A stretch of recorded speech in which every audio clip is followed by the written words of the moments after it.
고졸 농사꾼이 뭘 안다고 나서세요.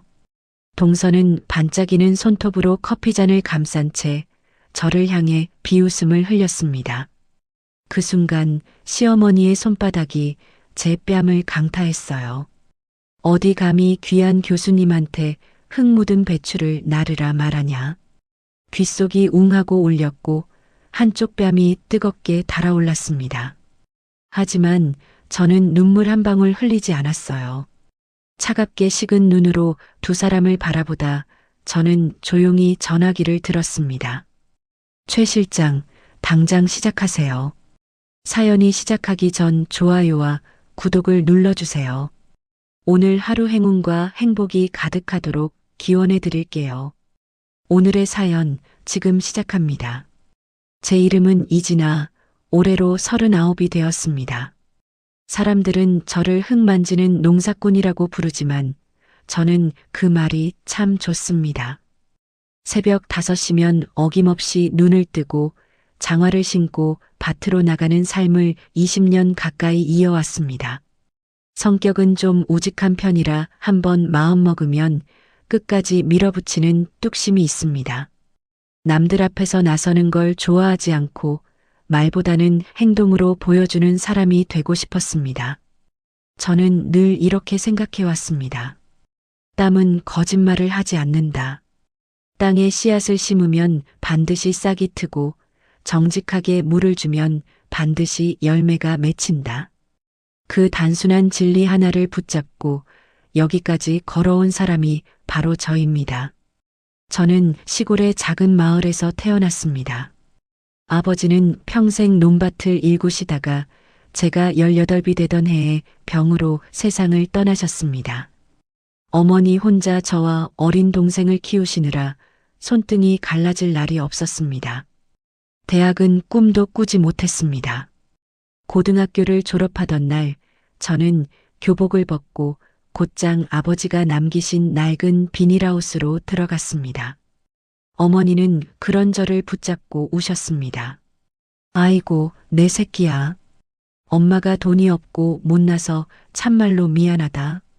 남들은 다 가는 대학도 못 보내주고 이 어린 핏덩이를 평생 흙바닥에서 고생시키게 생겼으니 이 노릇을 어쩌면 좋단 말이냐. 엄마, 울지 마세요.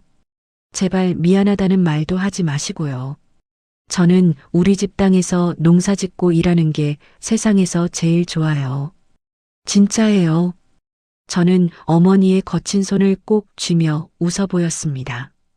그 손끝의 온기가 지금도 잊히지 않습니다. 20대의 저는 정말 지독하게 살았습니다. 새벽에 상추를 뜯어 시장에 내고 낮에는 하우스에서 살다시피 했습니다. 저녁이면 농업 관련 책을 펴놓고 꾸벅꾸벅 졸다가 잠들기 일쑤였습니다. 그러던 어느 봄날 저는 낡은 트랙터 앞에서 사흘째 씨름하고 있었습니다. 아버지가 남기신 유일한 기계인데 시동이 걸리지 않아 밭갈이를 시작하지 못했습니다. 기름때 묻은 손으로 부품을 뜯었다 붙였다 하다가 결국 하우스 옆에 주저앉아 눈물을 뚝뚝 흘렸습니다. 그때 누군가 제 앞으로 그림자를 드리웠습니다. 아이고 아가씨, 얼굴이 왜 이렇게 눈물범벅이야. 어디 다쳤어요? 고개를 드니 낯선 청년이 저를 내려다보고 있었습니다. 햇볕에 잘 그을린 얼굴에 눈매가 순한 사람이었습니다. 아버지가 남겨주신 저 트랙터가 꼼짝도 안 해요. 밭을 갈아야 농사를 짓는데 사흘 밤낮을 매달려도 시동이 안 걸려요. 울지 말고 이리 좀 나와봐요. 어디 내가 한번 봅시다. 기계는 윽박 지르지 말고 살살 달래가면서 고쳐야 하는 법이거든. 청년은 웃옷을 벗어 던지고 트랙터 밑으로 기어 들어갔습니다. 1시간쯤 지났을까요? 털털털 낡은 엔진 소리가 울리기 시작했습니다. 저는 벌떡 일어나 손뼉을 쳤습니다. 어머나, 세상에나, 기계가 움직여요. 아저씨 진짜 기술자 선생님이세요? 대체 어떻게 뚝딱 고치셨어요? 청년이 기름 묻은 얼굴로 씩 웃었습니다. 에이, 기술자는 무슨. 별거 아니에요. 안에 부품 하나가 헐거워져서 꽉 조여놨어요. 이제 끄떡없을 겁니다. 그 사람이 바로 지금의 남편 박도진이었습니다. 그날부터 도진 씨는 제가 부르지 않아도 밭에 찾아와 일을 거들어 주었습니다. 말수는 적지만 손은 부지런한 사람이었습니다. 저는 그 사람의 굳은 살 박인 손이 참 든든해 보였습니다. 1년 뒤 우리는 밭 한가운데서 소박한 결혼식을 올렸습니다. 세월이 흘러 저는 39이 되었고 김장철이 돌아왔습니다. 시가 마당에는 배추산이 쌓여 있었습니다. 저는 새벽부터 팔을 걷어붙이고 배추를 옮겼습니다. 동서 윤지수는 마루에 앉아 다리를 꼬고 커피잔을 홀짝이고 있었습니다. 시어머니는 그런 지수 옆에서 부채질을 해주고 있었습니다. 저는 허리를 펴며 지수를 향해 조심스럽게 입을 뗐습니다. 동서, 정말 미안한데 저기 쌓인 배추 몇 포기만 이쪽으로 좀 넘겨줄래요? 아침부터 혼자 날랐더니 허리가 끊어질 것처럼 아파서 그래요. 지수가 눈썹을 살짝 올리며 저를 쳐다봤습니다. 참나, 형님. 저 지금 우아하게 비싼 커피 마시면서 쉬는 거 진짜 안 보이세요? 그리고 저 이거 백화점에서 산 엄청 비싼 옷이에요. 흙탕물 튀면 형님이 다 물어주실 거예요? 아이고, 딱 3포기만 밀어주면 돼요. 나 혼자서는 도저히 손이 모자라서 그러지. 제 말이 채 끝나기도 전에 시어머니가 마루에서 벌떡 일어났습니다. 치맛자락을 잡아 올리며 성큼성큼 마당으로 내려오시는 걸음이 심상치 않았습니다. 저는 본능적으로 몸을 살짝 움츠렸습니다. 짝! 무언가 얼얼한 것이 뺨을 스치고 지나갔습니다. 귀가 웅웅 울렸고 한쪽 볼이 뜨겁게 달아올랐습니다. 시어머니가 손바닥을 부르르 떨며 저를 노려보고 있었습니다. 어디 감히 귀한 교수님한테 흙 묻은 배추를 나르라 말하냐. 너랑 교수님이 같은 급인 줄 아냐. 넌 흙바닥에서 구르는 농사꾼이고 우리 지수는 학생들 가르치는 고귀한 분이야. 시어머니의 목소리가 마당을 쩌렁쩌렁 울렸습니다. 저는 뺨을 감싸 쥔 채 시어머니를 바라봤습니다. 지수는 마루 위에서 입가에 미소를 걸고 이 광경을 구경하고 있었습니다. 찻잔을 두 손으로 감싸 쥔 지수의 손톱이 반짝였습니다. 형님, 어머님 말씀 아주 똑똑히 못 들으셨어요? 흙구덩이에서 구르다 보니까 귀까지 어두워지셨나? 주제 파악 좀 하고 사세요. 네. 형님, 흙 묻은 손으로 제 옷깃 스치는 것도 불쾌하다고요. 지수가 커피를 한 모금 삼키며 낮은 목소리로 덧붙였습니다. 저는 아무 말도 하지 않았습니다. 뺨을 감싸 쥔 손을 천천히 내리고 흙 묻은 장갑을 벗어 배추 더미 위에 올려놓았습니다. 바람이 마당을 한 바퀴 돌아 나갔습니다. 저는 앞치마 주머니에서 휴대폰을 꺼냈습니다. 손이 조금도 떨리지 않는다는 사실이 스스로 놀라웠습니다. 번호를 누르는 제 손끝을 시어머니가 못마땅한 눈으로 쳐다봤습니다. 아이고, 눈깔 무서운 거 봐라. 어른이 훈계를 하면 고개를 숙여야지. 넌 지금 꼿꼿하게 서서 뭐 하는 짓이냐, 지금. 꼴에 자존심은 있어서 어디다 전화질이야. 당장 전화기 안 내려놔. 시어머니가 팔짱을 끼며 턱을 치켜들었습니다. 저는 대답하지 않고 통화 버튼을 눌렀습니다. 신호가 한번 울리기도 전에 상대가 전화를 받았습니다. 대표님, 최 실장입니다. 말씀하십시오. 수화기 너머로 최 실장의 차분한 목소리가 흘러나왔습니다. 저는 마당 한가운데 선 채 시어머니와 지수를 번갈아 보며 낮게 말했습니다. 최 실장, 내가 그동안 조용히 준비하라고 했던 거 있죠? 그거 지금 당장 시작하세요. 봐줄 필요 없습니다. 알겠습니다. 상황 파악했습니다. 30분 안에 대표님 곁으로 도착하겠습니다. 전화를 끊고 휴대폰을 주머니에 넣었습니다. 지수가 마루에서 몸을 앞으로 기울이며 픽 웃었습니다. 어머머, 형님, 방금 누구한테 전화하신 거예요? 지금 혼자서 무슨 아침 드라마 찍으세요? 고졸 농사꾼이 폼 잡고 전화 한 통 걸면 무슨 대단한 회장님이라도 되는 줄 아시나 봐. 꼴값도 참 가지가지 하시네요. 지수가 시어머니를 향해 눈을 찡긋해 보였습니다. 시어머니도 코웃음을 치며 마루로 다시 올라갔습니다. 저는 두 사람의 웃음소리를 등지고 마당 끝으로 걸어갔습니다. 낮은 담장 너머로 논밭이 펼쳐져 있었습니다.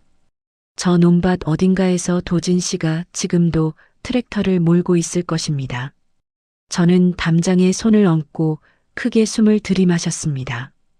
차가운 겨울 공기가 폐속으로 들어왔다가 하얗게 뿜어져 나왔습니다. 떠올려 보면 저와 도진 씨의 삶은 이렇게까지 시끄러운 적이 없었습니다. 결혼 후 우리는 작은 밭에서 시작해 조금씩 규모를 늘려갔습니다. 새벽에 함께 일어나고 저녁이면 나란히 앉아 밥을 먹었습니다. 그 소박한 일상이 깨지기 시작한 건 도진 씨의 동생이 지수와 결혼하면서부터였습니다.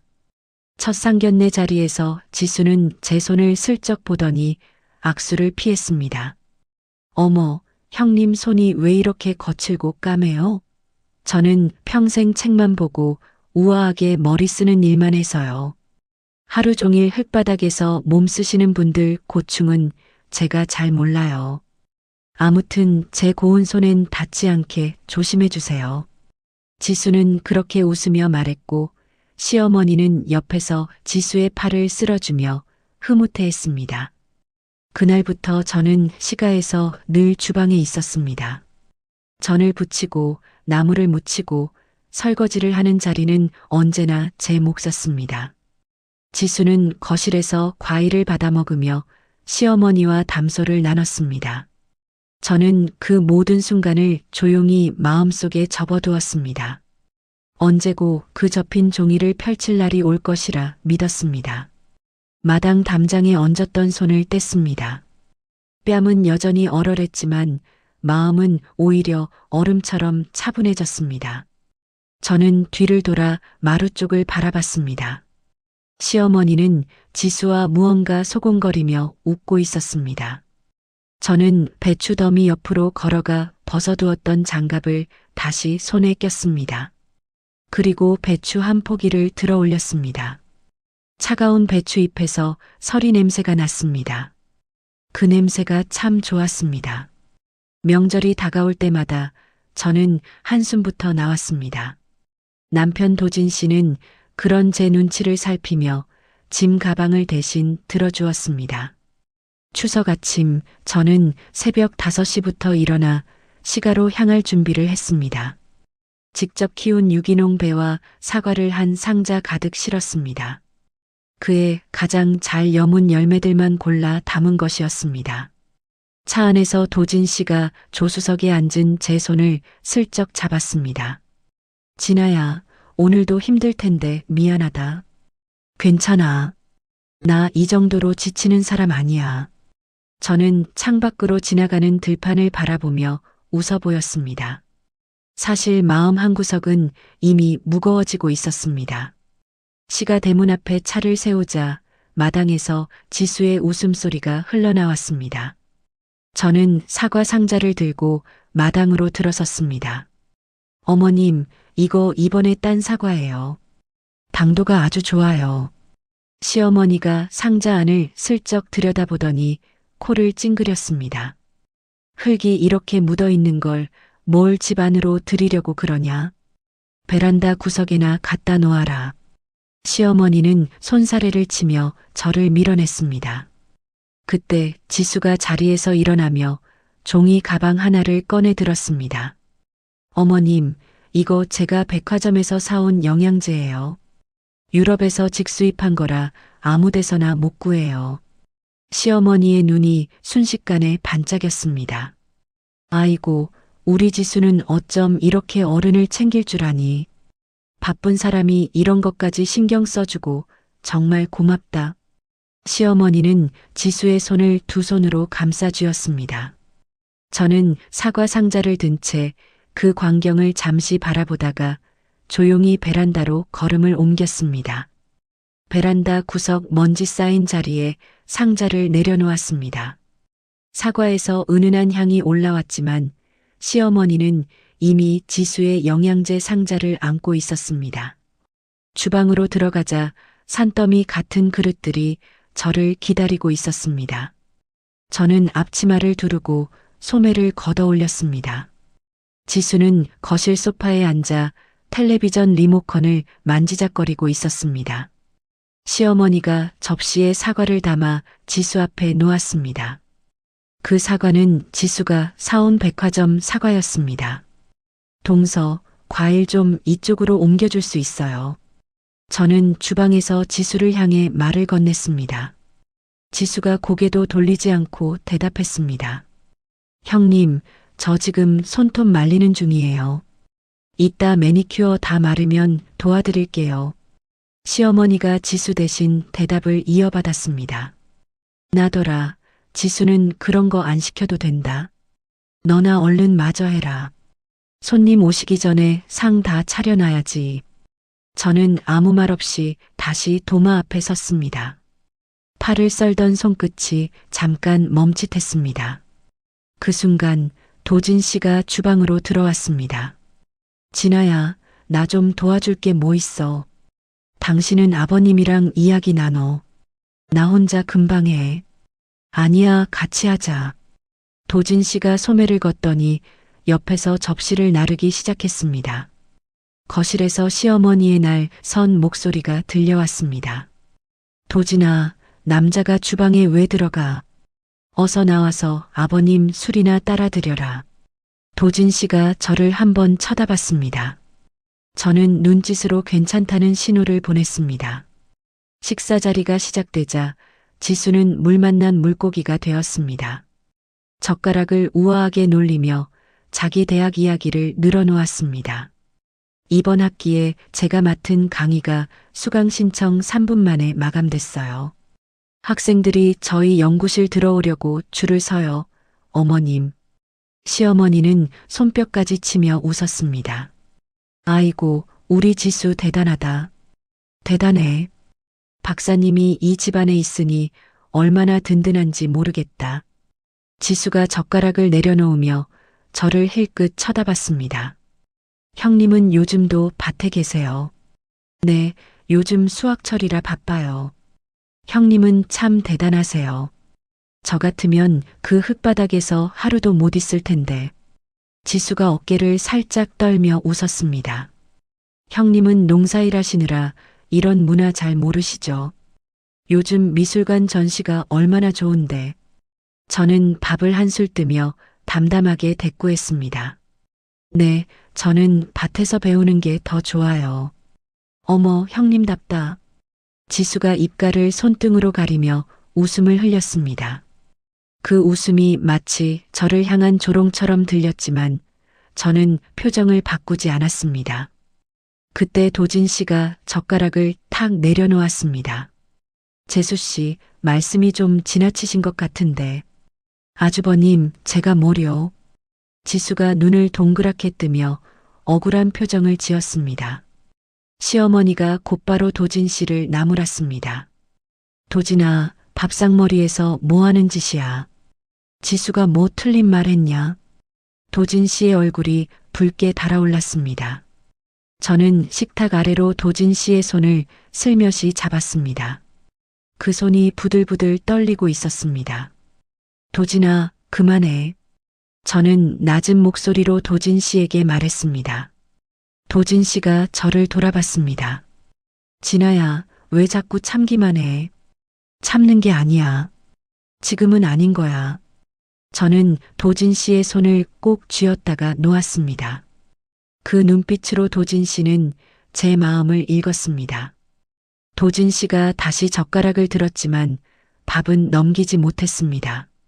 시가에서 돌아오는 차 안, 도진 씨는 한참을 말이 없었습니다. 저는 조수석 창문을 조금 내리고 밤바람을 맞았습니다. 가을 들판에서 벼 익는 냄새가 실려왔습니다. 진아야, 나 진짜 오늘 참기 힘들었어. 당신 뺨 맞은 얘기 들었을 때부터 속에서 불이 났어. 알아. 나도 알아. 저는 도진 씨의 어깨를 가만히 쓰다듬었습니다. 도진아, 조금만 더 참아줘. 나 지금 준비하는 게 있어. 준비? 응. 아직은 말 못해. 근데 곧 알게 될 거야.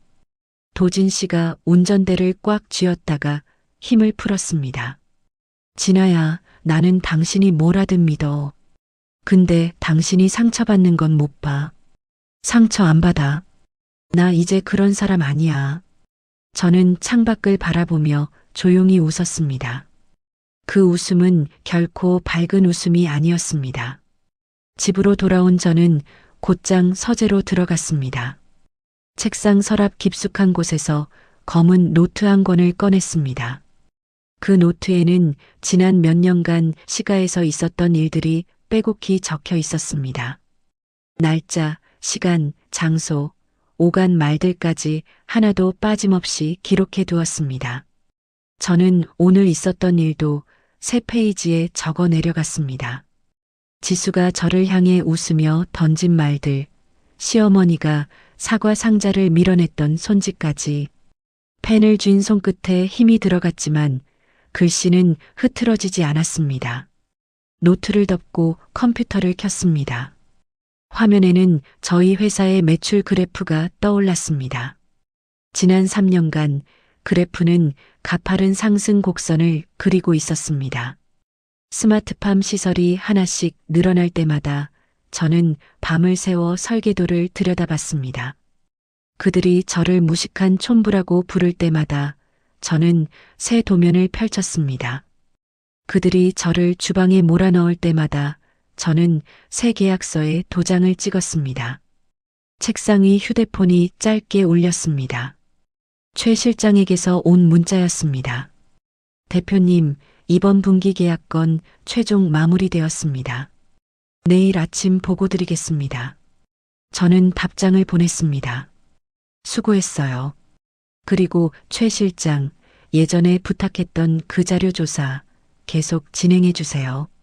문자를 보낸 뒤 의자에 몸을 깊이 기댔습니다.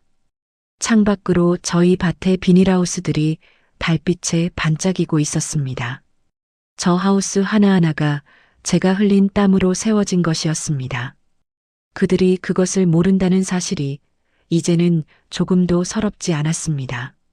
오히려 그 무지가 앞으로 저의 가장 큰 무기가 되어줄 것이었습니다. 시어머니의 생신 아침이었습니다. 저는 새벽부터 미역국을 끓이고 잡채를 무쳤습니다. 지수는 늦은 아침에야 도착해 마루에 앉아 커피를 마셨습니다. 그때 대문 밖에서 묵직한 엔진 소리가 들려왔습니다. 저는 앞치마에 손을 닦으며 창밖을 내다봤습니다. 검은색 대형 세단이 마당으로 미끄러지듯 들어오고 있었습니다. 차 앞에 붙은 엠블럼이 아침 햇살에 반짝였습니다. 어머님, 회장님 오셨어요. 지수가 벌떡 일어나 마당으로 뛰어나갔습니다. 시어머니도 앞치마를 벗어 던지고 부랴부랴 따라 나갔습니다. 저는 주방 창문 너머로 그 광경을 지켜봤습니다. 차에서 내린 사람은 나이가 지긋한 노신사였습니다. 머리가 희끗희끗했고 눈매가 날카로웠습니다. 회장님, 이런 누추한 곳까지 와주시고 정말 감사합니다. 지수가 허리를 깊이 숙였습니다. 시어머니는 노신사 앞에서 어쩔 줄 몰라 하며 손을 비볐습니다. 윤 교수, 요 앞 지나는 길에 잠깐 들렀네. 오늘 자당 생신이라 들었는데 인사도 드릴 겸. 노신사가 웃으며 시어머니를 향해 고개를 살짝 숙였습니다. 시어머니는 눈물까지 글썽이며 손사래를 쳤습니다. 아이고, 회장님, 저희 지수가 이렇게 큰 은혜를 입고 있는데 저희가 인사드려야지요. 지수가 재빨리 노신사를 마루로 안내했습니다. 그때 지수의 시선이 주방에 서 있는 저에게 꽂혔습니다. 지수가 눈을 가늘게 뜨더니 성큼성큼 주방으로 걸어 들어왔습니다. 형님, 뒷방에 좀 들어가 계세요. 네. 회장님 오셨는데 형님 그 꼴로 인사드리면 저 얼굴 못 들어요. 형님 부탁이에요. 지수의 손이 제 팔뚝을 잡아 끌었습니다. 저는 저항하지 않고 지수가 이끄는 대로 뒷방으로 들어갔습니다. 지수는 문을 닫으며 저를 향해 한마디를 덧붙였습니다. 어른들 얘기 끝날 때까지 나오지 마세요. 문이 닫혔습니다. 저는 뒷방 문 앞에 조용히 섰습니다. 얇은 미닫이문 너머로 거실 소리가 고스란히 들려왔습니다. 노신사와 지수가 마주 앉는 소리가 들렸습니다. 찻잔 부딪히는 소리, 시어머니의 어색한 웃음소리가 뒤섞였습니다. 윤 교수, 요즘 준비 중이라던 그 사업은 잘 되어가나? 네, 회장님. 제가 이번에 농촌 상생 프로젝트를 크게 준비하고 있어요. 우리 지역 낙후된 농업을 최첨단 스마트팜으로 바꾸는 사업이에요. 지수의 목소리에는 자신감이 넘쳤습니다. 오, 그런가. 자니가 그런 것까지 들여다보고 있었나? 제가 이래봬도 농업 분야에 관심이 많거든요. 부지도 이미 확보해 두었고 지자체하고도 이야기가 다 되어 있어요. 저는 문틈에 귀를 대고 있던 손끝이 살짝 굳는 것을 느꼈습니다. 지수의 입에서 나오는 말들은 하나같이 부풀려진 것이었습니다. 지수는 농업의 농자도 모르는 사람이었습니다. 윤 교수, 그런데 말이야. 노신사가 잠시 뜸을 들이더니 목소리를 낮췄습니다. 이 지역에 아주 대단한 사람이 있다는 소문이 있던데 젊은 여자가 스마트팜을 굴리는데 규모가 상상을 초월한다는군. 자네도 아는 사람인가? 찻잔 내려놓는 소리가 짧게 났습니다. 지수의 웃음소리가 이어졌습니다. 회장님, 이 시골에 그런 대단한 사람이 어디 있겠어요? 제가 여기 오래 드나들어서 다 아는데 죄다 근본 없는 소작농들 뿐이에요.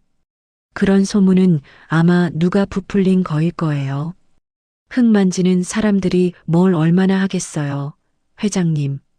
지수의 말이 이어질수록 저는 이상하게도 웃음이 났습니다. 소리내지 않고 어깨만 살짝 흔들렸습니다. 지수는 제가 누구인지 조금도 짐작하지 못하고 있었습니다. 저는 손등으로 입을 막고 문틈에서 한 걸음 물러섰습니다. 시어머니가 옆에서 맞장구를 쳤습니다. 회장님, 우리 지수 말이 다 맞아요. 이 동네에 뭐 그런 사람이 있겠어요. 노신사는 잠시 침묵했습니다. 그러다 다시 낮은 목소리로 물었습니다. 윤 교수, 그 부지 위치가 어디라고 했지? 네, 저 아랫동네 냇가 옆이에요. 거기 진입로가 좀 좁아서 옆에 있는 밭 일부를 저희 프로젝트 쪽으로 편입시키려고요. 편입. 네, 어차피 그 밭 주인이 영세한 농민이라 크게 반대하지 못할 거예요. 제가 지자체 담당자한테 이야기 다 해뒀어요. 저는 그 말을 듣는 순간 숨이 잠깐 멎었습니다. 지수가 말하는 그 부지 옆밭은 다름 아닌 제 농장의 핵심 진입로였습니다. 그 진입로가 막히면 저희 하우스에서 나오는 농산물 출하가 전면 중단됩니다. 지수는 자기 프로젝트를 성공시키기 위해 제 생업을 통째로 짓밟으려 하고 있었습니다. 그것도 저를 뒷방에 가둬놓고 제 코앞에서 주먹을 쥔 손끝이 하얗게 질렸습니다. 저는 뒷방 창가로 걸어가 창문을 살짝 열었습니다. 찬바람이 들어오자 정신이 조금 맑아졌습니다. 저는 휴대폰을 꺼내 최 실장에게 문자를 보냈습니다. 최 실장, 우리 농장 옆 부지 개발 관련 서류 전부 확보해 주세요. 지자체 담당자도 알아보고 오늘 안으로 부탁해요. 바로 답장이 왔습니다. 알겠습니다, 대표님. 3시간 내로 정리해 보고 드리겠습니다. 저는 휴대폰을 주머니에 넣고 다시 문 앞에 섰습니다. 거실에서는 노신사가 자리를 뜨려는 기색이었습니다. 윤 교수, 오늘은 이만 일어나야겠네. 프로젝트 자료는 다음 주에 정식으로 받아보지. 네, 회장님. 완벽하게 준비해서 올리겠습니다. 의자 끄는 소리, 발걸음 소리가 이어졌습니다. 저는 문틈으로 마당을 살짝 내다봤습니다. 노신사가 지수의 어깨를 가볍게 두드리며 차에 올랐습니다. 차가 대문 밖으로 사라지자 지수가 그제야 허리를 폈습니다. 시어머니가 지수의 팔을 잡고 마루로 올라섰습니다. 지수야, 잘했다. 아주 잘했어. 어머님, 저 오늘 회장님한테 완전히 눈도장 찍었죠. 아이고, 우리 지수 이제 진짜 크게 되는구나. 두 사람의 웃음소리가 마당을 가득 채웠습니다. 저는 뒷방 문을 조용히 열고 나왔습니다. 지수가 저를 발견하고는 눈살을 찌푸렸습니다. 형님, 나오시라고 안 했잖아요. 미안해요, 동서. 답답해서요. 손님 다 가셨으니 됐어요. 얼른 상 치우세요. 지수는 손을 허이 저으며 저를 주방으로 내몰았습니다. 저는 그릇을 거두며 잠깐 지수를 쳐다봤습니다. 지수는 여전히 붉게 상기된 얼굴로 시어머니에게 무언가를 열심히 설명하고 있었습니다. 얇은 실크 블라우스 소매가 팔랑거렸습니다. 저는 그릇을 나르며 낮게 물었습니다. 동서, 아까 회장님이랑 무슨 좋은 이야기 나눴나 봐요. 형님, 그런 건 형님이 몰라도 돼요. 제가 알아서 잘하는 일이에요. 그러세요, 그럼. 저는 더 묻지 않았습니다. 지수의 시선을 뒤로하고 다시 주방으로 걸음을 옮겼습니다. 설거지를 하며 창밖으로 대문 너머를 바라봤습니다. 저 대문 너머 조금만 걸어나가면 저희 농장의 진입로가 있었습니다. 그 길이 지금 지수의 계산 안에서 조각조각 나뉘고 있었습니다. 저녁이 되어 집으로 돌아오는 길, 저는 도진 씨에게 아무 말도 하지 않았습니다. 집에 도착하자마자 서재로 들어가 컴퓨터를 켰습니다. 최 실장이 보낸 자료가 이메일로 도착해 있었습니다.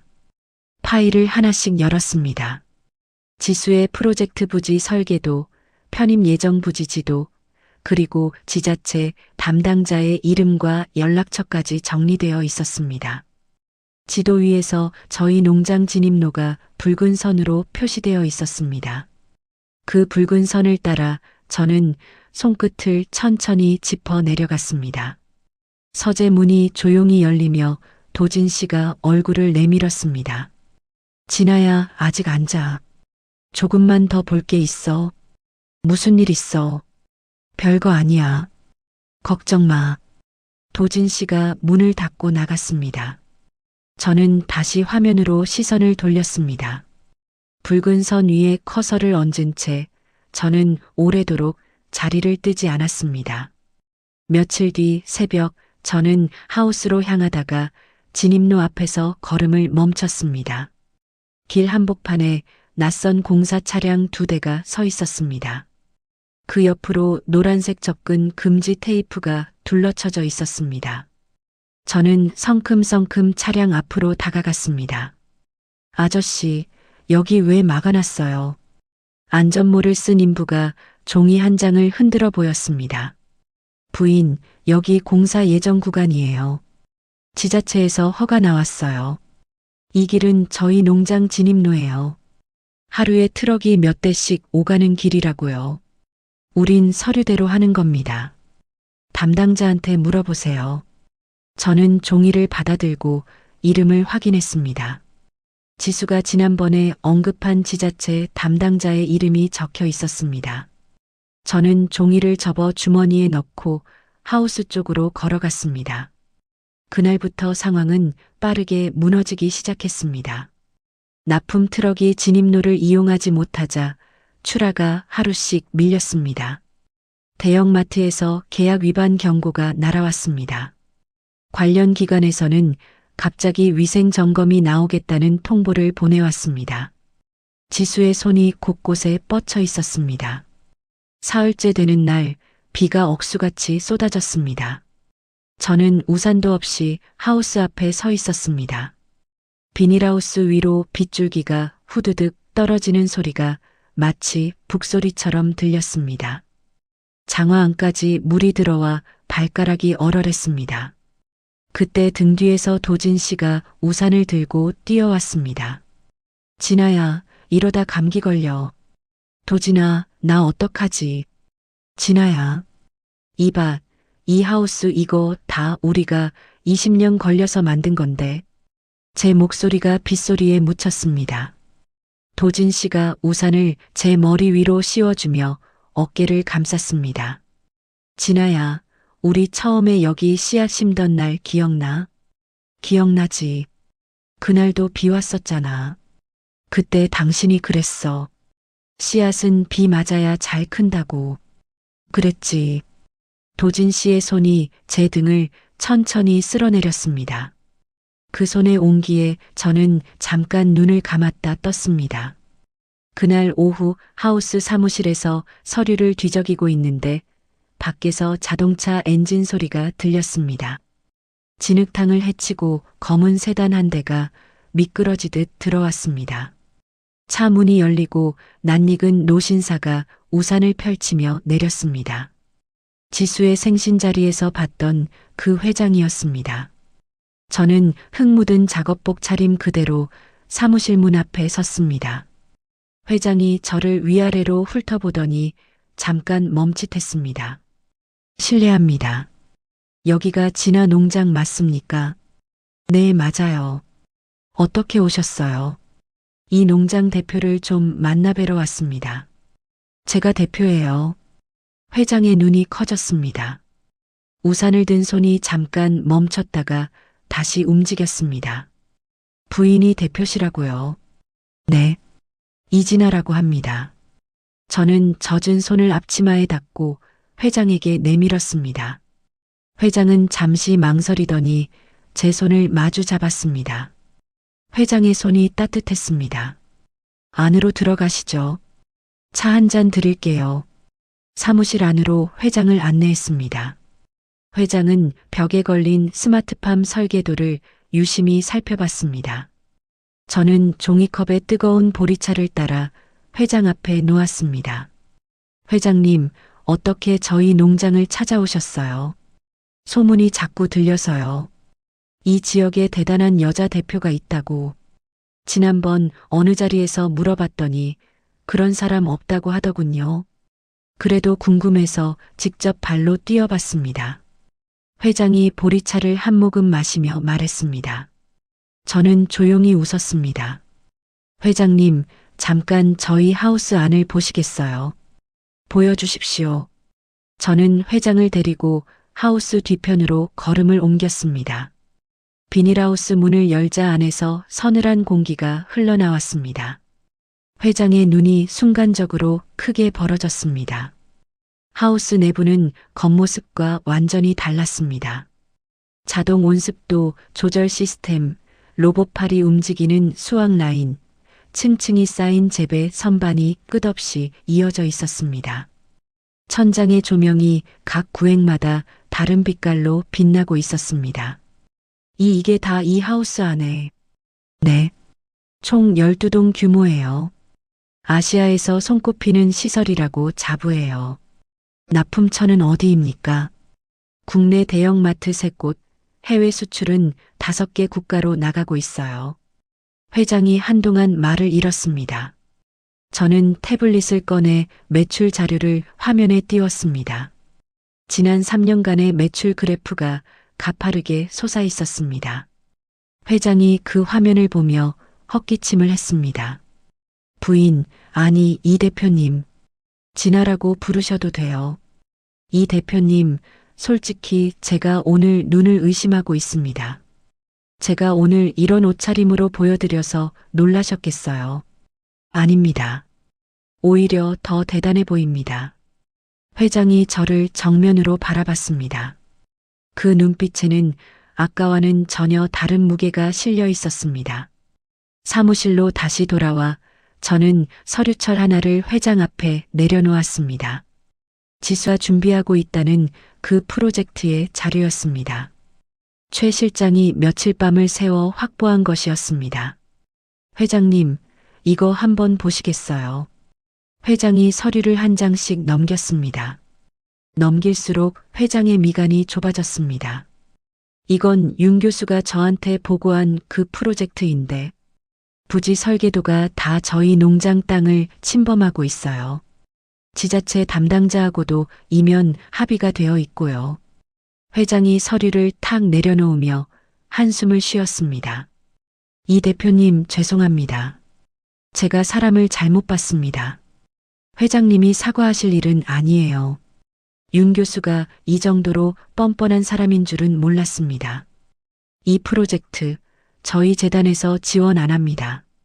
오늘부로 전면 중단시키겠습니다. 회장이 곧바로 휴대폰을 꺼내 어딘가에 전화를 걸었습니다. 짧고 단호한 지시가 오갔습니다. 전화를 끊은 회장이 저를 다시 바라봤습니다. 이 대표님, 저희하고 정식으로 손을 잡아주십시오. 어떤 방식으로요?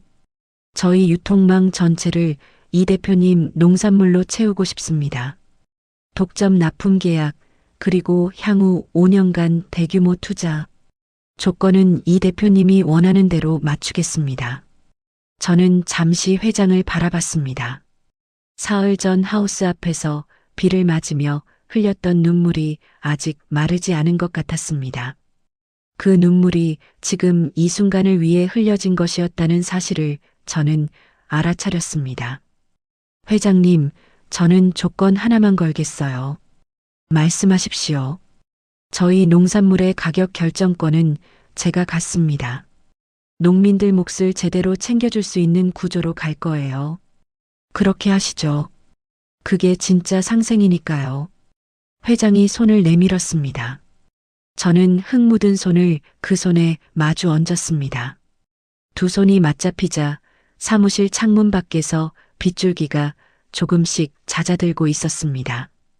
회장이 돌아간 뒤 저는 즉시 최 실장을 사무실로 불렀습니다. 최 실장이 서류 가방을 들고 정확히 20분 뒤에 도착했습니다. 최 실장, 이제 본격적으로 움직일 때예요. 말씀하십시오, 대표님. 회사법인 규모 재정비하고 인수합병 후보군 다시 검토해 주세요. 진입로 막은 그 지자체 담당자 정식으로 문제 제기 들어갑니다. 그리고 윤지수 관련 자료 하나도 빠뜨리지 말고 계속 모으세요. 학교 안에서의 행적, 재정 관련 내역 전부요. 최 실장이 고개를 깊이 숙였습니다. 알겠습니다, 대표님. 완벽하게 준비하겠습니다. 최 실장이 사무실을 나간 뒤 저는 창가로 걸어갔습니다. 비가 멎은 하늘로 옅은 햇살이 비집고 나오고 있었습니다. 저 멀리 진입로에 서 있던 공사 차량들이 하나둘 빠져나가는 모습이 보였습니다. 회장이 이미 손을 쓴 것이었습니다. 저는 창턱에 손을 얹고 잠시 그 광경을 바라봤습니다. 등 뒤에서 도진 씨가 사무실 문을 열고 들어왔습니다. 진아야, 저 차들 왜 다 빠지는 거야? 도진아, 이리 와봐. 저는 도진 씨의 손을 잡고 창가로 데리고 갔습니다. 두 사람의 어깨가 나란히 붙었습니다. 우리 이제 진짜 시작이야. 시간은 강물처럼 흘렀습니다. 그 회장과 손을 맞잡은 그날 이후 저희 회사는 무섭게 몸집을 키워나갔습니다. 전국 각지에 스마트팜 단지가 하나씩 세워졌고 해외 수출 국가는 5에서 15으로 늘어났습니다. 최 실장은 밤낮 없이 뛰어다녔고 저는 새벽마다 도면을 펼쳐놓고 다음 단지를 구상했습니다.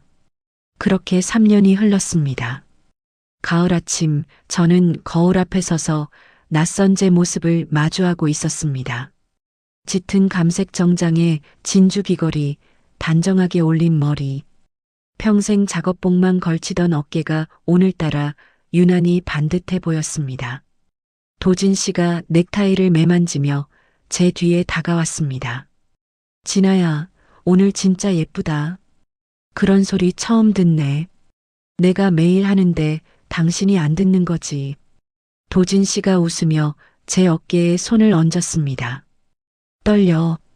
떨지 마. 오늘은 당신 날이야. 20년 동안 준비한 날이잖아. 저는 도진 씨의 손을 꼭 쥐었다가 놓고 현관을 나섰습니다.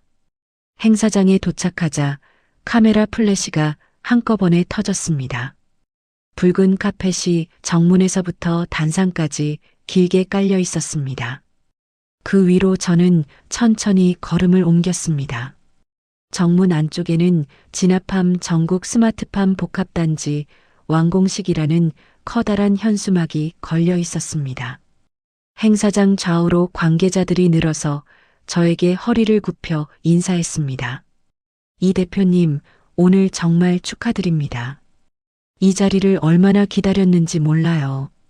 농림축산식품부 장관이 제 손을 두 손으로 감싸 쥐었습니다. 저는 미소를 지으며 고개를 숙였습니다.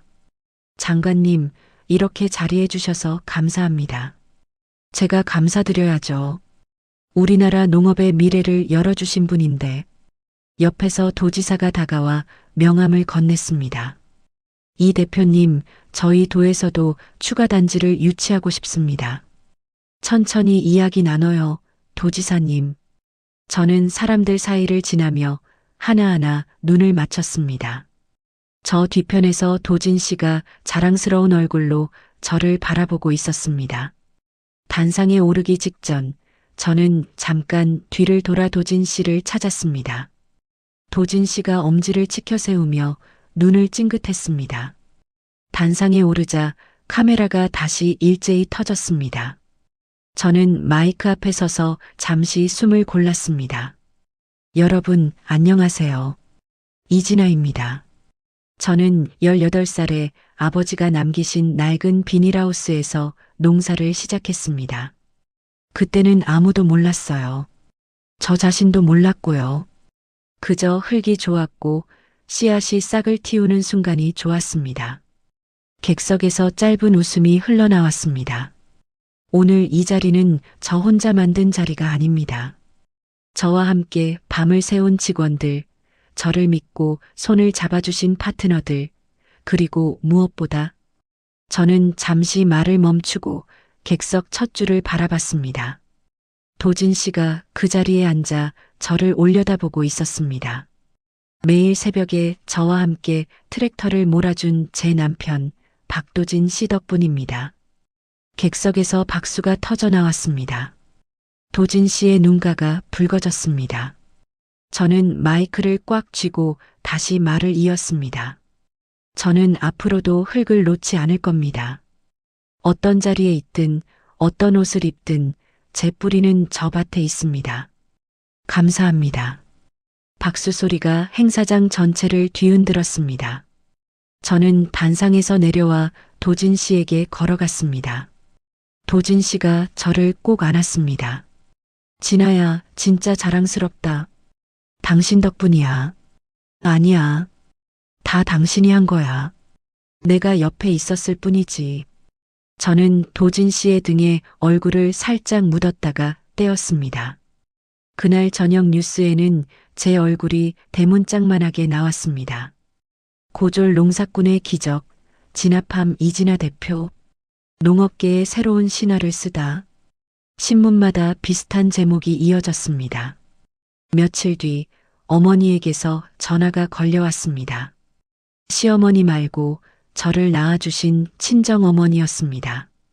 어머니는 전화기 너머로 흐느끼고 계셨습니다. 진아야, 엄마가 뉴스 봤다. 엄마, 왜 울어? 우리 딸이 어떻게 이렇게까지 엄마가 미안해서. 엄마, 미안하다는 말하지 말라니까. 엄마가 아무것도 못 해줬는데 우리 딸이 혼자다. 엄마, 나 이번 주말에 갈게. 맛있는 거 사서 갈 테니까 울지 마. 전화를 끊고 저는 창가에 한참을 서 있었습니다. 어머니의 흐느낌이 귀에서 떠나지 않았습니다. 그날 밤 저는 낡은 옷장에서 오래된 작업복 하나를 꺼냈습니다. 소매 끝이 해지고 여기저기 흙물이 든 그 옷. 결혼 10주년 기념으로 도진 씨가 사준 옷이었습니다. 진아야, 그거 왜 꺼내? 이번 주말에 시가 가야 하잖아. 굳이 그 옷 입고 갈 필요 있어? 응, 그래야지. 도진 씨가 저를 가만히 바라봤습니다. 당신 진짜 재밌는 사람이야. 재밌지. 당신, 시가 식구들이 뉴스 안 봤을까? 어머님은 드라마만 보시잖아. 지수는 경제 뉴스 안 보고. 그건 그래.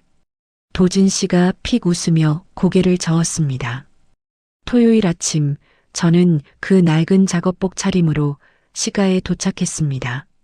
머리는 대충 하나로 묶었고 얼굴에는 화장기 하나 없었습니다. 차에서 내리자 시어머니가 대문 앞에서 팔짱을 끼고 서 있었습니다. 어이구, 며느리라고 이제야 오냐? 어머님 죄송해요. 밭일이 좀 밀려서요. 밭일. 매번 밭일 타령이다. 들어가서 김치나 담가라. 지수 오기 전에 다 해놔야 한다. 네. 저는 순순히 마당을 지나 주방으로 걸어 들어갔습니다. 지수가 뒤늦게 도착해 마루에 앉아 커피를 마셨습니다. 지수는 저를 힐끗 보더니 코를 찡그렸습니다. 형님, 그 작업복 몇 년째 입으세요? 좀 바꾸시지. 동서, 이 옷이 편해요. 편한 게 능사가 아니에요.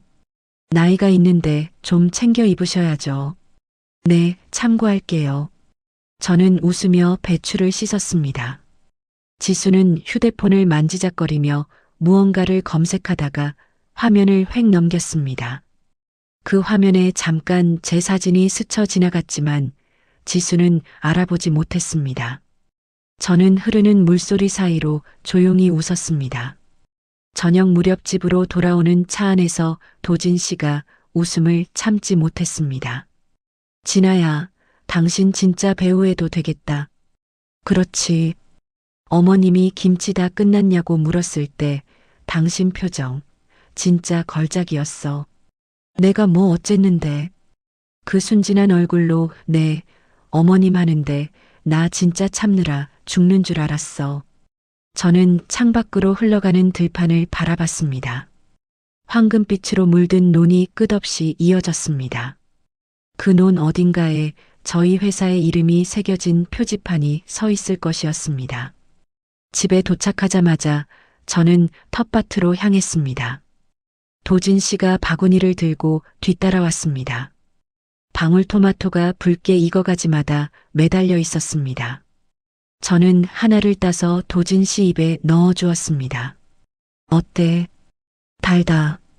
내년에 여기 옆에 상추도 심자. 그래. 우리 텃밭은 우리끼리 하는 거야. 도진 씨가 방울토마토를 따서 제 입에 넣어 주었습니다. 저는 오물오물 씹으며 눈을 감았습니다. 새콤달콤한 맛이 혀끝에서 퍼져나갔습니다. 서재의 컴퓨터에는 오늘 하루에도 수억의 매출이 찍혔을 것이었습니다. 하지만 지금 이 순간 저에게 가장 진한 맛은 방금 딴 이 방울토마토였습니다. 그날 밤 최 실장에게서 문자 한 통이 도착했습니다. 대표님 윤지수 씨 관련해서 새로운 움직임이 포착됐습니다. 조만간 정식으로 보고드리겠습니다. 저는 휴대폰을 조용히 내려놓고 창밖을 바라봤습니다. 텃밭 위로 별이 하나둘 떠오르고 있었습니다. 며칠 뒤 아침 최 실장이 서재로 두꺼운 파일 하나를 들고 들어왔습니다. 파일 표지에는 붉은 글씨로 기밀이라고 적혀 있었습니다. 저는 커피잔을 내려놓고 파일을 펼쳤습니다. 대표님, 지난 몇 달간 파악한 자료입니다. 윤지수 씨가 그동안 손댔던 투자 내역이 여기 다 있습니다. 전부 부실이네요. 부실 정도가 아니라 이미 회생이 불가능한 상태입니다. 최 실장이 손끝으로 서류 몇 장을 짚어 보였습니다. 지수가 지난 2년간 손을 댄 투자처들이 줄줄이 무너져 내리고 있었습니다. 빚 규모는 상상을 초월했습니다. 이 정도면 얼마 못 버티겠어요. 이미 시가 어머님한테까지 손을 뻗치기 시작한 것 같습니다. 어머님한테요. 네. 어제부로 시가 어른 명의 부동산을 알아보는 부동산업자가 붙었습니다. 저는 파일을 덮고 창밖을 잠시 바라봤습니다. 지수의 손톱이 이제 저희 시가의 살점까지 파고들고 있었습니다. 저는 파일을 다시 최 실장에게 건넸습니다. 최 실장, 아직은 손대지 마세요. 예. 조금만 더 기다려요. 저 사람이 어디까지 가는지 봅시다.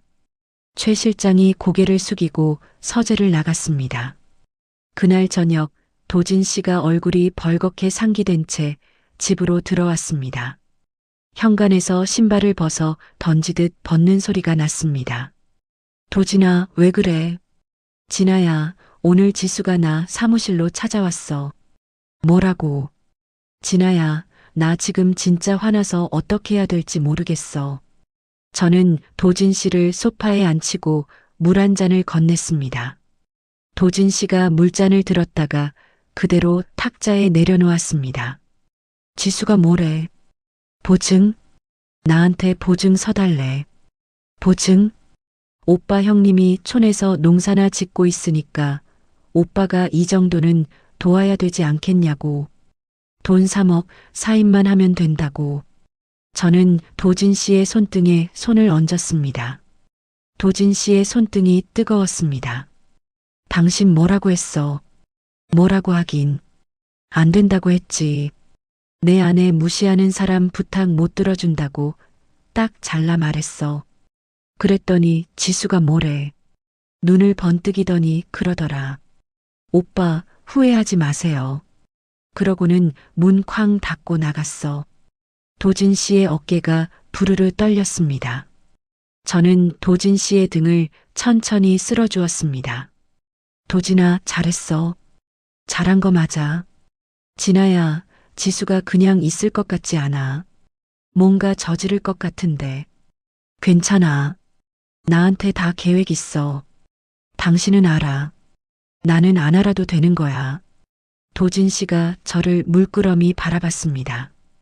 그 눈빛에 흔들림이 있었지만 이내 힘이 실렸습니다. 진아야, 나 당신 믿어. 고마워, 도진아. 며칠 뒤 도진 씨의 유통사무실에 세무조사가 들이닥쳤습니다. 누군가 도진 씨의 사업장에 관해 악의적인 투서를 넣었다고 했습니다. 탈세, 서류 조작, 있지도 않은 혐의들이 줄줄이 나열되어 있었습니다. 도진 씨는 그날 저녁 다시 얼굴이 하얗게 질려 돌아왔습니다. 진아야, 지수가 낸 거야. 분명해. 필체까지 지운다고 지웠는데 나 알아. 지수야. 도진아, 침착해. 이거 잘못하면 사무실 문 닫아야 돼. 안 닫아. 내가 그렇게 놔둘 것 같아. 저는 최 실장에게 곧바로 전화를 걸었습니다. 최 실장, 남편 사무실 조사건, 오늘 밤 안으로 투서 원본 확보하세요. 필체 감정, 발송 경로, 하나도 빠짐없이. 알겠습니다, 대표님. 이미 반쯤 진행 중입니다. 전화를 끊고 저는 도진 씨를 바라봤습니다. 도진 씨가 저를 향해 힘없이 웃어 보였습니다. 진아야, 당신 이런 사람이었어. 이런 사람이 어떤 사람인데? 무서운 사람. 무서운 사람 맞아. 내 가족 건드리는 사람한테는. 며칠이 지나 김장철이 다시 돌아왔습니다. 시어머니에게서 전화가 걸려왔습니다. 수화기 너머로 시어머니의 날 선 목소리가 튀어나왔습니다. 진아야, 이번 주말에 김장한다. 새벽부터 와라. 어머님, 이번엔 저희 회사에도 일이 좀 있어서요. 뭐. 회사? 네가 무슨 회사가 있다고. 밭이 회사냐? 어디서 감히 시엠이 부르는데 핑계질이야. 시어머니의 목소리가 수화기를 뚫고 나올 듯 커졌습니다. 저는 잠시 눈을 감고 숨을 골랐습니다. 알겠어요, 어머님. 갈게요. 당연히 와야지. 지수도 온다고 했다. 지수 앞에서 창피한 짓 하지 마라. 알았지. 네. 전화를 끊고 저는 도진 씨를 돌아봤습니다. 도진 씨가 미간을 좁혔습니다. 진아야, 진짜 가려고. 가야지. 마지막이니까. 마지막. 응. 이번이 마지막이야. 도진 씨가 제 손을 잡았습니다. 그 손이 조금 떨리고 있었습니다. 토요일 새벽, 저는 여전히 그 낡은 작업복을 입고 시가 마당에 들어섰습니다. 마당에는 배추산이 쌓여 있었습니다. 지수는 이번에도 마루에 앉아 커피를 홀짝이고 있었습니다. 시어머니가 저를 보자마자 이맛살을 찌푸렸습니다. 이제 왔어. 얼른 소매 걷어. 네, 어머님. 저는 배추 더미 앞에 쪼그려 앉아 배추 뿌리를 다듬기 시작했습니다. 시어머니가 도진 씨를 향해 손짓했습니다. 도진아, 이리 와봐. 어머님, 왜요? 너 이 정없는 놈아. 동생이 어렵다고 찾아왔는데 어떻게 그렇게 잘났냐? 어머님, 그 얘긴 나중에 해요. 나중이 어디 있어. 너 지수한테 3억만 대주면 되잖아. 우리 지수가 얼마나 잘난 아인데 오빠라는 게 그 정도도 못 도와줘. 어머님, 그 돈이 얼마나 큰 돈인지 아세요? 돈. 너희 부부는 돈밖에 모르냐? 그깟 총구석 밥 팔면 되잖아. 지수 대학 교수 되고 나서 우리 집안 얼굴 세워준 게 얼만데. 시어머니의 목소리가 마당을 울렸습니다. 도진 씨의 얼굴이 붉게 달아올랐습니다. 저는 배추를 다듬던 손을 잠시 멈추고 시어머니를 올려다봤습니다. 어머님, 도진 씨한테 그런 말씀하지 마세요. 뭐, 이년아. 도진 씨는 지금까지 어머님 말씀 다 들었어요. 지수 씨한테도 형으로서 할 만큼 다 했고요. 어머. 얘 좀 봐. 어디서 며느리가 감히 시애미한테. 지수가 마루에서 몸을 앞으로 기울이며 손뼉을 짝 쳤습니다. 어머님, 그러니까요. 형님이 지금 뭐라고 하시는 거예요? 고졸 농사꾼이 뭘 안다고 이 집안일에 나서세요. 우리 오빠 인생을 왜 형님이 결정해요? 지수의 눈이 저를 향해 날카롭게 꽂혔습니다. 저는 배추 뿌리를 손에 든 채 자리에서 일어섰습니다. 허리를 펴자 지수와 시선이 정면으로 마주쳤습니다. 동서. 네, 형님. 동서 말이 맞아요. 저는 고졸 농사꾼이에요. 근데 동서, 제 남편 인생은 제가 지켜요. 그건 학벌이 없어도 할 수 있는 일이에요. 지수의 눈썹이 꿈틀거렸습니다. 시어머니가 발끈하며 소매를 걷어 올렸습니다. 인연이 감히 지수한테 말대꾸를. 어머님, 저 말대꾸 아니에요. 아니긴 뭐가 아니야. 어디서 배워먹은 버릇이야. 동서, 배추 몇 포기만 좀 옮겨줘요. 손이 모자라서요. 저는 시어머니의 말은 못 들은 척 지수를 향해 다시 입을 뗐습니다. 지수가 코웃음을 쳤습니다. 형님, 저 그런 거 안 해요. 어머님도 다 아시잖아요. 저는 이런 거 안 하는 사람이에요. 시어머니가 저에게 성큼 다가섰습니다. 저는 그 자리에 그대로 서서 시어머니를 마주 봤습니다. 시어머니의 손이 허공에서 올라갔습니다. 짝! 시어머니의 손바닥이 제 뺨을 스쳤습니다. 귓속이 잠깐 웅웅 울렸고 눈앞이 살짝 흐려졌습니다. 저는 뺨을 감싸주지 않았습니다. 대신 흙 묻은 장갑을 벗어 배추 더미 위에 천천히 올려놓았습니다. 지수가 마루 위에서 손뼉을 치며 웃음을 흘렸습니다. 어머님, 잘하셨어요. 저런 사람은 저렇게 다뤄야 정신 차려요. 그러게 말이다. 어디서 감히 지수 앞에서 큰 소리를 쳐. 저는 두 사람을 번갈아 바라봤습니다. 표정에 아무런 변화도 주지 않았습니다. 앞치마 주머니에서 휴대폰을 꺼내 통화 버튼을 눌렀습니다. 최 실장, 도착 15분 남았죠. 네, 대표님. 이미 진입로에 들어섰습니다. 좋아요. 예정대로 진행해 주세요. 전화를 끊고 저는 도진 씨 옆으로 걸어갔습니다. 도진 씨가 제 어깨를 감싸 안았습니다. 진아야, 괜찮아. 응, 괜찮아. 시어머니가 여전히 씩씩거리며 저를 노려봤습니다. 뭐냐 전화질은. 어디다 전화하는 거야? 어머님, 잠시만요. 곧 알게 되실 거예요. 인연이 지금 나 무시하는 거야. 아니에요, 어머님. 저는 어머님 무시할 생각 없어요. 근데 오늘은 좀 다를 거예요. 지수가 커피잔을 내려놓고 팔짱을 꼈습니다. 형님, 무슨 드라마 찍으세요? 아까부터 왜 이렇게 폼을 잡으세요? 동서, 잠깐만 기다려요. 10분쯤 지나자 대문 밖에서 굵은 엔진 소리가 울리기 시작했습니다. 검은색 대형 세단 세대가 시가 마당으로 미끄러지듯 들어왔습니다.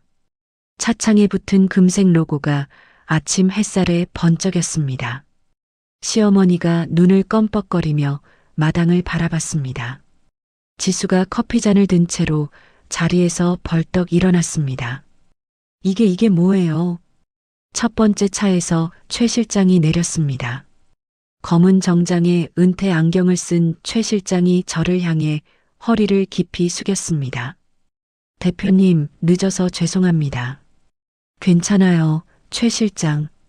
두 번째 차에서 정장 차림의 변호사 5명이 서류 가방을 들고 내렸습니다. 세 번째 차에서는 회계 감사팀으로 보이는 사람들이 태블릿을 든 채줄지어 내렸습니다. 전부 저를 향해 정중하게 인사했습니다. 대표님, 지시하신 자료 전부 준비되어 있습니다. 고생하셨어요. 시어머니의 입이 반쯤 벌어졌습니다.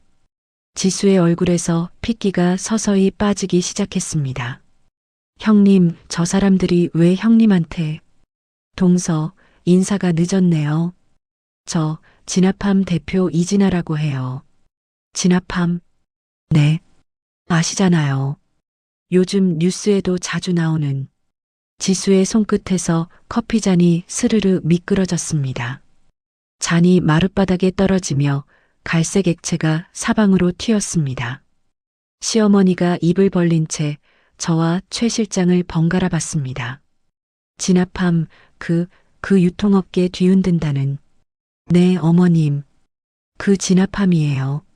내 며느리가. 어머님, 며느리 맞아요. 3년째 뉴스에 나오고 있는데 못 알아보셨네요. 시어머니가 뒷걸음질을 치며 마루 기둥을 붙잡았습니다. 지수는 그 자리에 얼어붙어 있었습니다. 저는 최 실장이 건네준 서류철을 받아들고 지수 앞으로 걸어갔습니다. 서류를 하나씩 마루 위에 펼쳐놓았습니다. 동서, 이거 알아보시겠어요? 이게 뭐예요? 동서가 도진 씨 사무실에 넣은 투서 원본이에요. 필체 감정 결과도 여기 있어요. 발송 경로도요. 지수의 손이 서류 위에서 부들부들 떨렸습니다. 이거 아니에요. 저 아니에요. 동서, 여기 필적 감정서 있어요.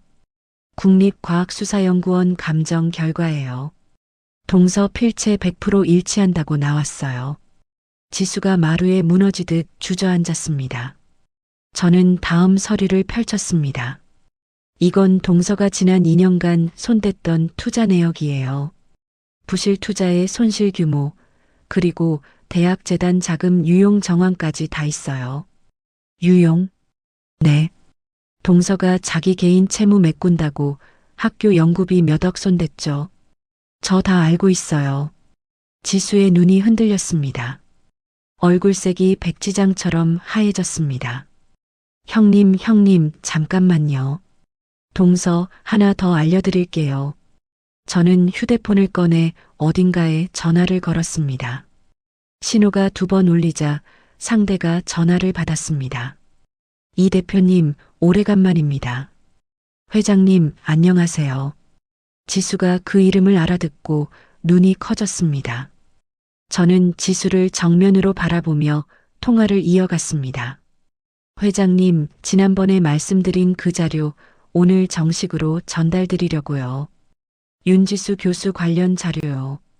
아, 그건 확인하시고 재단 이사회에 바로 안건 올려주세요. 제가 재단 최대 후원자로서 정식 요청하는 겁니다. 알겠습니다. 이 대표님, 오늘 안으로 처리하겠습니다. 전화를 끊고 저는 지수를 내려다봤습니다. 지수의 입술이 파랗게 질려 있었습니다. 동서 회장님 알죠? 3년 전에 시어머니 생신 자리에서 만난 그분. 그분이 저희 진압함 최대 유통 파트너예요. 그리고 동서가 몸담고 있는 대학 재단 이사장이시고요. 그러니까 정리하자면 동서가 그렇게 무시하던 흙만지는 이 며느리가 동서 밥줄 쥐고 있는 사람이었어요. 지수가 두 손으로 얼굴을 감쌌습니다. 어깨가 들썩였습니다. 시어머니가 그 옆에서 눈을 껌뻑거리며 말을 잃고 있었습니다. 저는 시어머니 앞으로 걸음을 옮겼습니다. 시어머니의 손이 마루 기둥을 잡은 채 부들부들 떨렸습니다. 어머님, 어머님이 지금 서 계신 이 집 사흘 전에 경매에 넘어갔어요. 경매. 네. 시아버님 명의로 되어 있던 이 집, 지수 씨 빚보증 때문에 넘어갔어요. 낙찰받은 사람이 저희 회사예요. 진압한 명의로요. 시어머니의 다리에 힘이 풀렸습니다. 털썩 주저앉으며 마루를 두 손으로 짚었습니다. 진아야, 이게 무슨... 어머님, 저는 어머님을 내쫓지 않을 거예요. 안 내쫓는다고. 네. 대신 조건이 하나 있어요. 오늘 이 자리에서 있었던 일, 그리고 지난 10년 동안 저한테 하신 말씀들. 어머님이 지금까지 지수 씨한테 어떤 대우를 해오셨는지 저 다 녹음해뒀어요. 저는 최 실장에게서 작은 녹음기 하나를 받아 시어머니 앞에 흔들어 보였습니다. 시어머니의 얼굴이 벌겋게 달아올랐다가 다시 창백해졌습니다. 진아야, 한 번만. 어머님, 한 번은 이미 지났어요. 오늘로 딱 10번째예요. 도진 씨가 그동안 저의 뒤에 조용히 서 있었습니다. 저는 도진 씨를 돌아봤습니다. 도진 씨가 저를 향해 고개를 끄덕였습니다. 진아야, 이제 그만 가자. 응. 저는 최 실장에게 서류철을 다시 건넸습니다. 최 실장, 나머지 일 정리해 주세요. 윤지수 씨 관련 소송, 오늘 오후에 정식 접수합니다. 업무방해, 명예훼손, 문서 위조까지 다요. 알겠습니다, 대표님. 지수가 그제야 무릎을 꿇며 저에게 다가왔습니다. 제 바짓가랑이를 붙잡고 매달렸습니다. 형님, 한 번만 봐주세요. 제가 잘못했어요. 제가 진짜 몰라 뵀어요. 형님, 애들도 있고 저희 집안 다 무너져요. 저는 지수의 손을 조용히 내려다봤습니다. 그 손톱이 여전히 반짝이고 있었습니다. 저는 지수의 손을 부드럽게 떼어냈습니다. 동서. 네, 형님. 동서가 저한테 처음 했던 말 기억나요? 무슨 말이요? 머리 쓰는 일을 해서 몸 쓰는 사람 고충은 잘 모른다고. 동서, 이제 알게 될 거예요. 몸 쓰는 사람 고충이 어떤 건지. 저는 지수에게서 몸을 돌렸습니다. 시어머니가 마루에서 흐느끼고 있었습니다. 저는 그쪽으로는 눈길을 주지 않았습니다. 도진 씨의 손을 잡고 마당을 가로질러 걸어갔습니다. 대문 앞에서 저는 잠깐 뒤를 돌아봤습니다. 지수가 마루 아래에 무릎을 꿇고 앉아 있었습니다. 시어머니는 그 옆에서 넋이 나간 얼굴로 마당을 바라보고 있었습니다. 배추 더미가 그 사이에 그대로 쌓여 있었습니다. 저는 흙 묻은 장갑을 그 배추 더미 위에서 챙기지 않았습니다. 차에 오르자 도진 씨가 시동을 걸었습니다. 진아야. 응. 당신 손 안 떨려. 안 떨려. 진짜 대단하다, 당신. 대단한 건 없어. 그냥 이제 안 참는 것뿐이야. 차가 시가 대문을 빠져나갔습니다. 백미러 속으로 시가 마당이 점점 작아졌습니다. 저는 백미러에서 시선을 거두고 앞을 바라봤습니다. 차창 밖으로 겨울 들판이 하얗게 펼쳐져 있었습니다. 그날 오후 지수의 소속 대학에서 긴급 이사회가 열렸습니다. 연구비 유용과 문서 위조에 관한 정식 조사가 시작되었고 사흘 만에 파면 결정이 내려졌습니다. 지수의 이름은 대학 홈페이지에서 삭제되었습니다.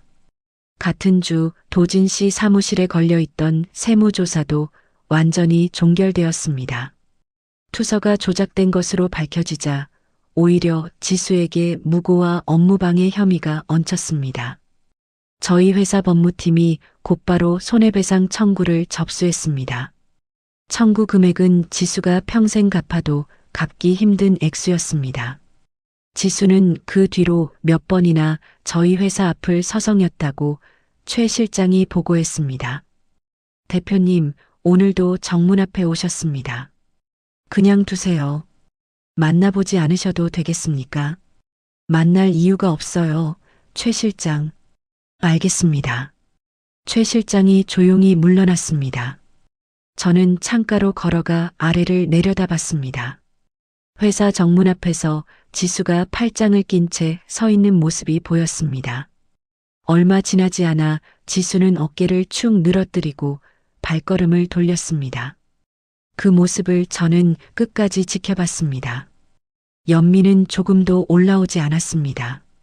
한 달쯤 지났을 무렵 시어머니에게서 전화가 걸려왔습니다. 저는 잠시 화면을 바라보다가 통화 버튼을 눌렀습니다.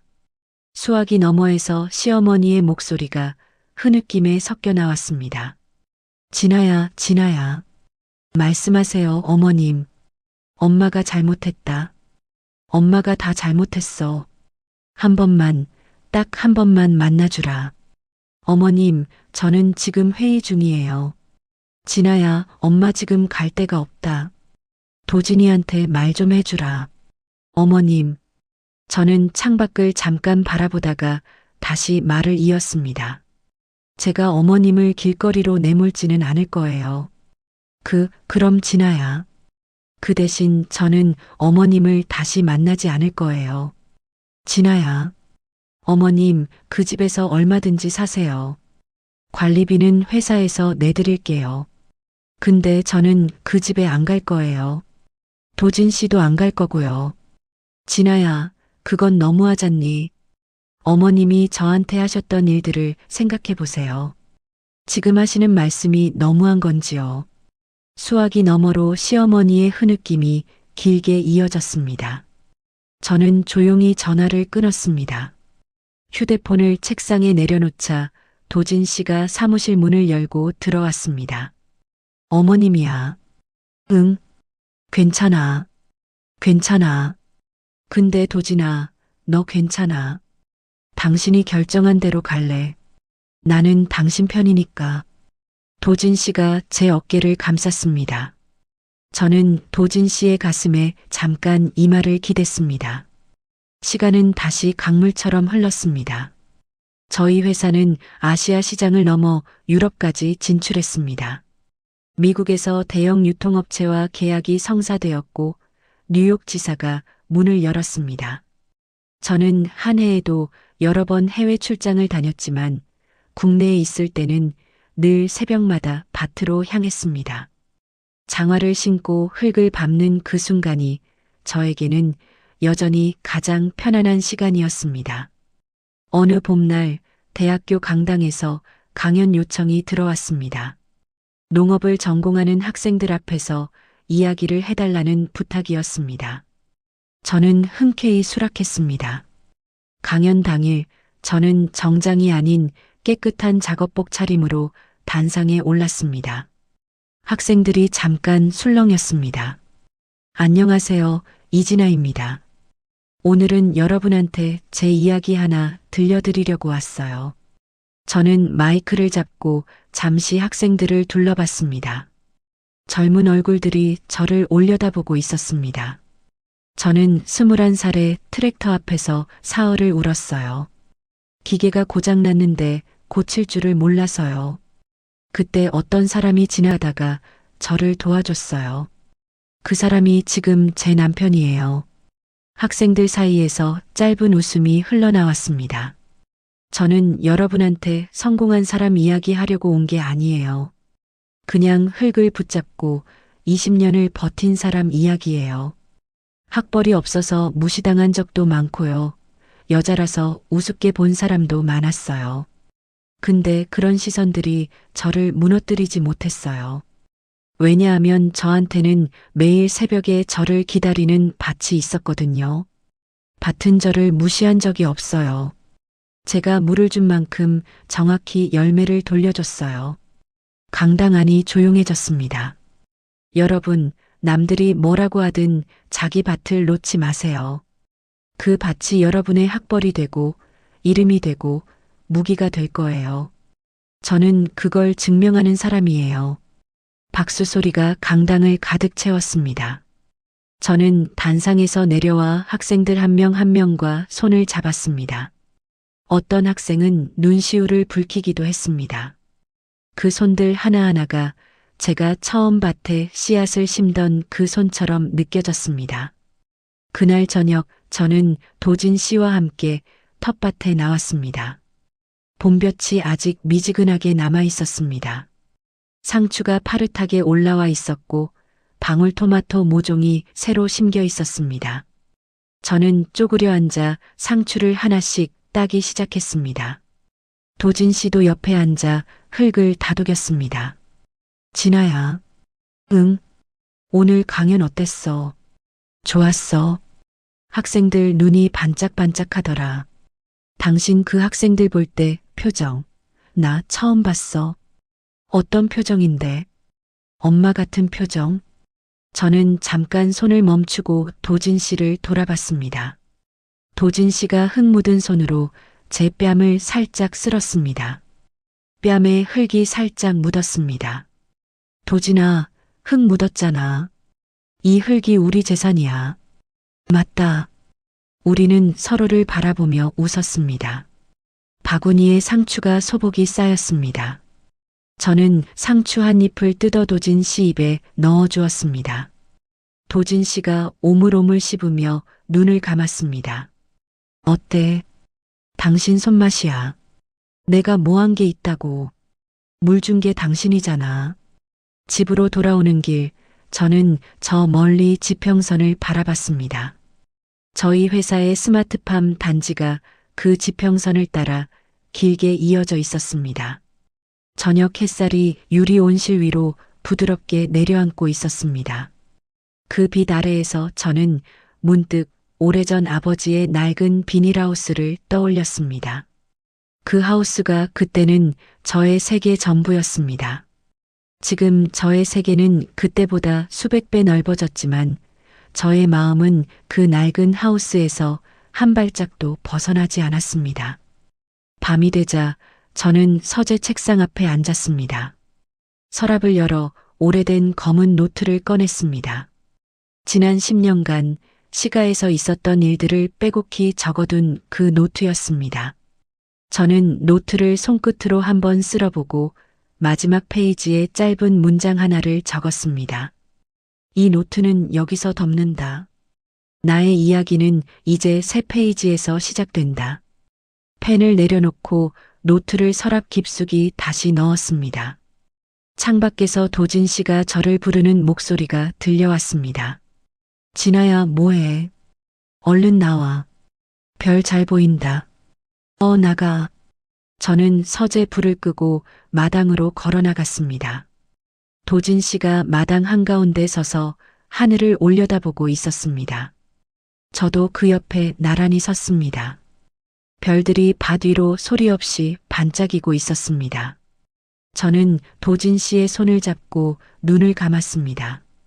차가운 봄바람 속에서 흙냄새가 코끝을 스쳤습니다. 그 냄새가 저에게는 이 세상에서 가장 좋은 향기였습니다. 어느 봄날 밤 저는 도진 씨와 나란히 서서 밭 위의 별을 오래도록 바라봤습니다. 그 별빛 아래에서 저는 지난 20년의 시간을 조용히 되짚어 봤습니다. 아버지가 남기신 낡은 비닐하우스에서 시작한 소녀가 뺨을 맞고도 눈물을 삼켰던 며느리가 지금 이 자리에 서 있다는 사실이 새삼 놀라웠습니다. 저를 무시하던 사람들은 자신들의 오만함에 걸려 넘어졌고 묵묵히 흙을 붙잡고 있던 저는 그 흙 위에서 오늘 이별을 맞이하고 있었습니다. 세상은 때때로 우리를 학벌로 재고 옷차림으로 판단하고 손끝에 흙으로 비웃습니다. 하지만 저는 온몸으로 배웠습니다. 땀은 거짓말을 하지 않고 정직한 노동은 결코 사람을 배신하지 않는다는 것을요. 누군가 지금 남의 시선에 흔들리고 있다면 부디자기 밭을 놓지 마시길 바랍니다. 그 밭이 언젠가 여러분의 이름이 되어줄 것입니다. 이야기를 끝까지 들어주신 분이 계시다면 잘 들었다고 댓글 하나만 남겨주세요. 감사합니다.